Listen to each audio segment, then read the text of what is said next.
Hello everyone, hello dear friends. My name is Anthony and I'm a channeler of KALASK. In tonight's episode, I was asked some questions in relation to extraterrestrial contact, open contact, ET contact between humans, and of course our galactic counterparts. What are the advantages, disadvantages? Does this even happen? How can it happen? I hope you enjoy this episode and I will see you in the next show. Some questions for you, Anthony, on ET contact.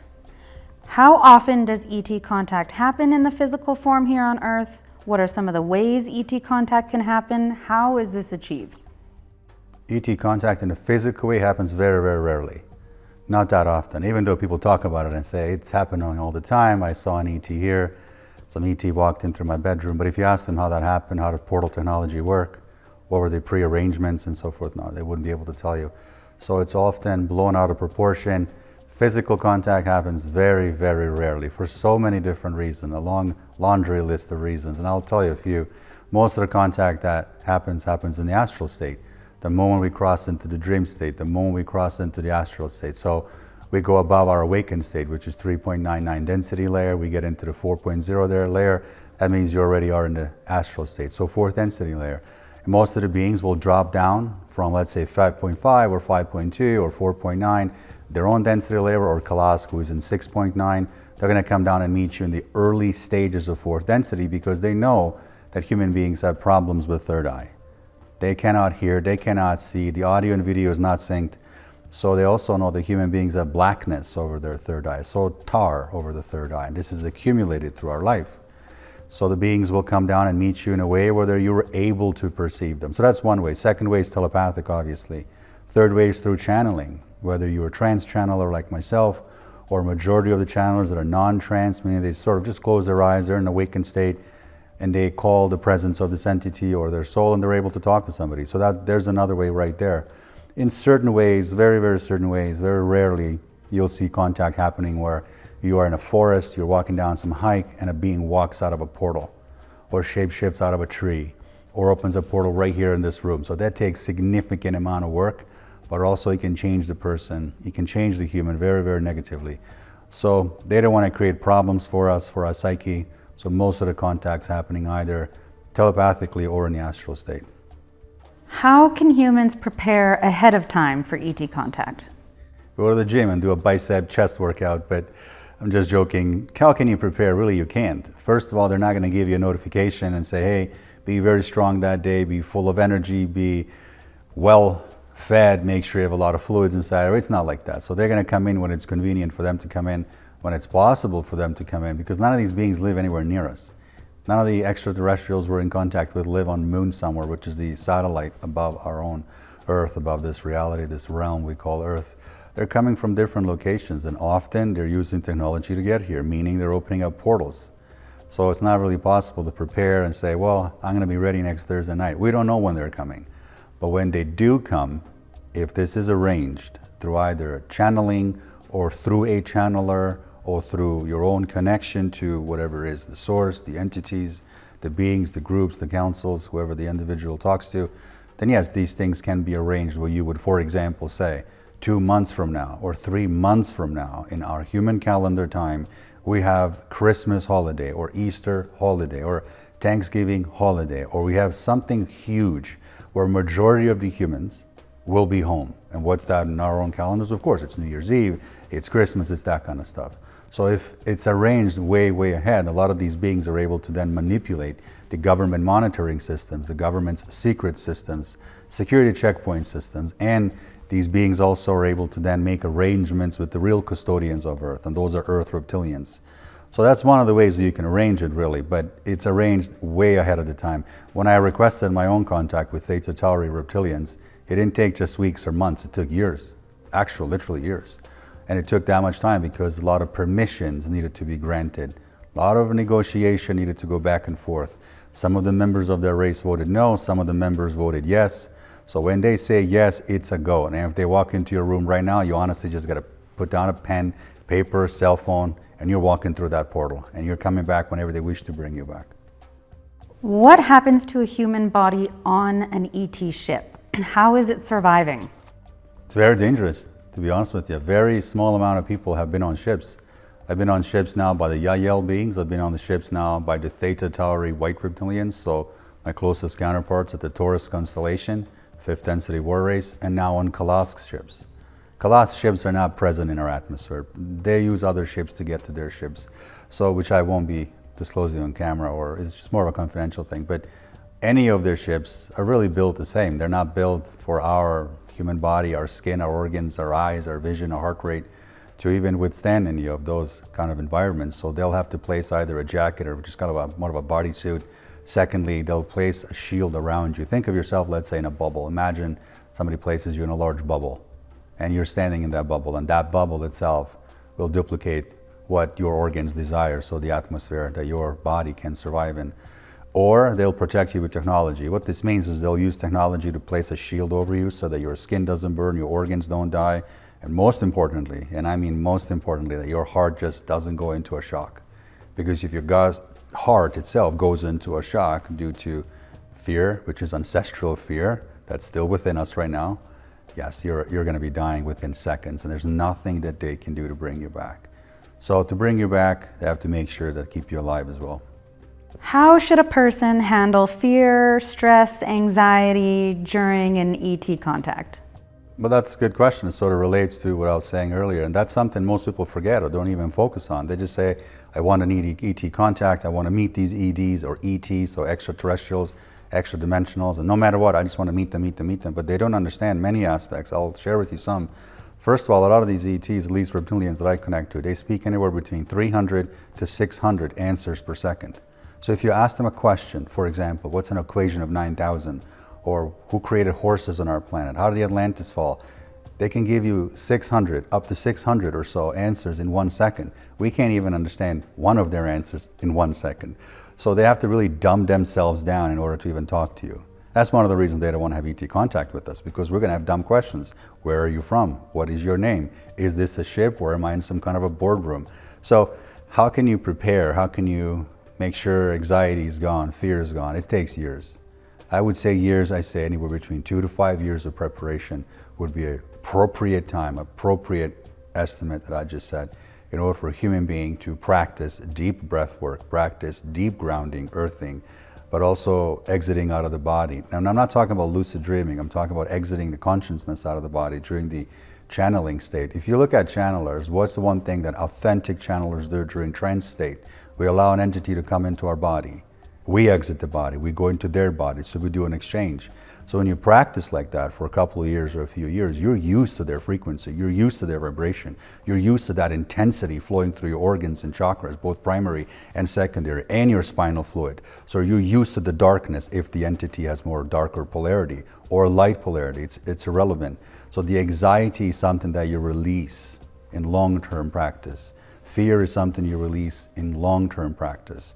It can be something as simple, you're standing in front of a television set and you're looking at an extraterrestrial picture, an AI rendering of the most scariest insectoid, most scariest Zeta or reptilian, and you just stand there in pure darkness, 2 o'clock in the morning, and you're playing some very dark music, and let that scare you, let it give you shivers.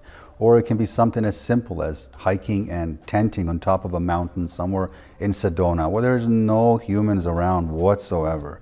And you're hearing everything from wolves to birds to different noises we're not used to because we always live inside of our homes or hotel rooms.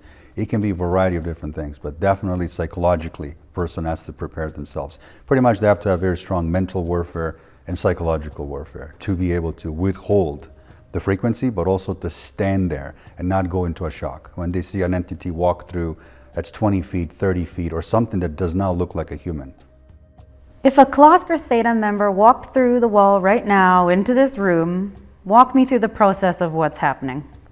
This is a serious process, even though you and I are giggling about it, but it's a very, very serious process.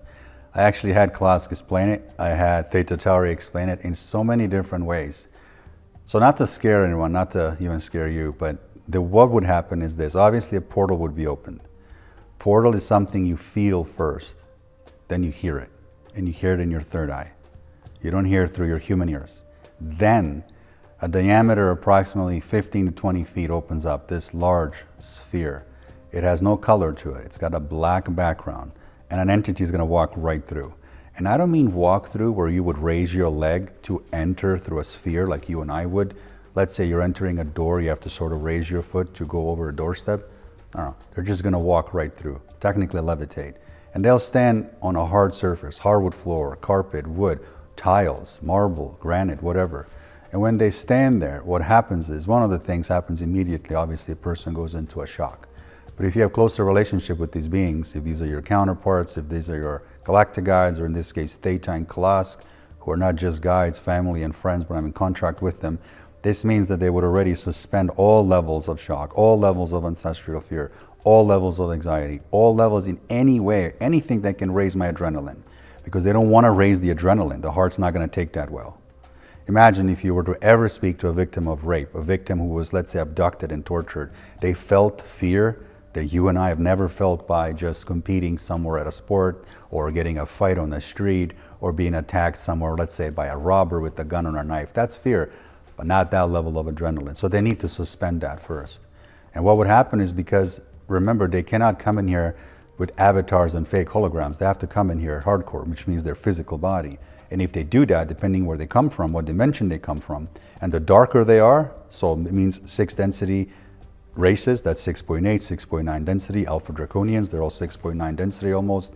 It means that every cat, anything living, any dog, any fish, any human being, anything in any way in the vicinity of a certain amount of meters, or let's say feet, will instantly die. So this isn't some conspiracy, this is how things work. Anything in the vicinity of your house will die. Your children, your cats, your dogs, everything. And this is why they'll always ask you that question. Are you sure you want us to come? Because if we do, are you willing to watch a life of humans disappear? And this was proposed to me, and I said, of course, I love my neighbors. I don't want to harm them. I don't want to do that. So let's choose it another way. And there are alternative ways. So hopefully that answers your question. If they come in here, it'd be fun for you, but not for the residents around you, for the life around you. The electronics around your house would be suspended. Surveillance systems suspended. Alarm systems suspended. Anything that's AI suspended. Modem, internet, lights, everything. They're not from here, but they carry such large level of intensity or large consciousness. Nothing we see in our home, nothing you see right here in my house can compare to their frequency in any way. A lot of people talk about using substances, DMT, cannabis, bufo, ayahuasca, in order to help them meet ETs. What's your opinion on these substances? Well, all 40 you mentioned, bufo, great for healing or seeing your past lives or seeing your past trauma. DMT, also, DMT is a beautiful technology, beautiful thing to experience once in a while, maybe once a year. You have a DMT trip somewhere at a retreat or a resort or Alaska. It's great. That's why people go to Chile, people go to Brazil and different locations to work with natives, to work with shamans, to work with the mother nature, to work with these beautiful healing plants. But again, I'm talking about healing. I'm talking about healing. We're not talking about experimenting it for the fun of it. So people that are promoting smoking cannabis, weed, DMT, anything else, it's fine for healing, but not to channel, because you won't be a great channeler by smoking some DMT. You may have an experience, a peek into the 4th density, which is very equivalent to mushrooms. I've taken mushrooms plenty times, but I do it for recreational purposes by a fire pit with a beer on a Saturday night in the summertime, maybe once a month. Do you understand? So it's got nothing to do with me meeting ETs. So mushrooms will allow you to go into 4th density, astral state, and you will be borrowing their consciousness temporarily for a couple hours, few hours. Bufo lasts much shorter. They don't last 3-4 hours, maybe 15 minutes. DMT is the same, couple hours. So it's not like an 8-hour trip. It's not a 2-day trip. These things are great. They're awesome. They're great healers. They're great teachers, the greatest teachers. But absolutely, it'd be false advertisement, deceiving other people if people say, smoke some DMT every day and that's how you channel. No, those are just drug addicts. Are there courses, or do you have courses that cater to ET contact or preparations for ET contact? ET contact, honestly, it's not something I even teach. I've experienced ET contact in different ways, not just reptilians, not just KALASK, but it's not something I teach. I specialize in teaching how to channel in trance state, a non-trained state, how to communicate to a soul. What's a soul? Different layers of a soul. So lower fractal versus higher fractal. And I teach courses that I think is more important than teaching people how to ET contact. We can learn something such as ET contact and then it's going to happen. ETs that are connected to us through an oversoul will select us if we're ready and when we're ready. It happens once in a blue moon. Very, very, very rarely. So I teach trauma removal. I teach what is a soul. I teach people to understand differences between, let's say, mental illnesses, personality disorders, borderline personality disorder, narcissistic personality disorder, complex trauma removal, trauma that has to do with wars and sexual assaults, heartbreaks, agony, pain, those kind of things. So those are the things that I specialize in. In your book, you spoke of sex with extraterrestrials. What would be some disadvantages of this, or maybe some advantages of this? Sex with extraterrestrials happens in the astral state all the time. Astral state, early fourth density, vicinity of 4.1, 4.2, 4.3 astral state, early stages. The higher the astral state layer is, so mid fourth density, higher fourth density, people are going off to meet guides, deceased humans, relatives, that kind of stuff. Working with ETs, many people have done it. I've done it with the Yahyels, the Yahyel females, which I talked about in my book called book on the KALASK experiences called My Path to Thuban. And the whole chapter was really dedicated to the Yahyel experience, the Sassani experience, the Pleiel experience. So does it happen? It happens all the time. And often it happens for a few reasons. Not really for the fun and games, as we would be calling each other up to have hookups and flings and meet each other on dating websites and things like that. They do it for the purposes, most of the time, and mainly for the purposes of genetic extraction. So genetics being removed from us, eggs from women, sperm from men, for the purposes of hybridizing their own children races or their offshoot races. And that's what Sassanis do. It's what Yahyel does. So astral sex happens when it comes to ETs, only for those reasons. For the purposes of fun and games, that's not what they do, because they know it would change a person very, very badly, very negatively. Imagine, as it was explained to me, a female of the Yahyel said to me, she says, you've been in contact with us for a long time on a soul contract, you've donated a lot of genetic material, done videos on us, you've written our chapter in your book, we appreciate that, we love you, we know you love us, you have respect for us, but imagine if I did manifest physically in your bedroom, walk through the wall using a portal, and imagine that I even manifested women's breasts, imagine I manifested large lips, imagine I manifested even long hair, even though I'm bald. Yahyels are bald, by the way, they don't have any hair, they have golden eyes. She says, imagine I shifted in a way that you would ideally in some sexual fetish want me to appear. And let's say that we have physical sex, which is possible. Do you understand that you never again in your life would ever want to look at another woman, kiss another woman, have sex with another woman, be interested in any females? You would be in the state of largest levels of depression. Your psychiatrist couldn't help you because human race today does not have those drugs that'll help your level of depression. I said, well, what do you mean? Isn't it going to be a good experience? No, it'll be a great experience for a minute, but the moment you're done, the moment you ejaculate, we'll take your sperm as a trade-off almost, sexual experiences in exchange for sperm. That would be the transaction. I would disappear in a portal, you'd never see me again, and you would think of me all the time. You'd be obsessed by me, you'd be in love with me, you wouldn't want to even talk to your own mom, sisters, nephews, nieces, nobody. So they don't want to harm us. They don't want to cripple us psychologically, emotionally, mentally. So they'll leave us alone in that aspect. Has there been physical sex? Yes, there has been. There's a few people I know in the industry that have done it, but they're not on YouTube live stream talking about it. It's a private manner, it's a respectful manner, and this is exactly how I would treat it too.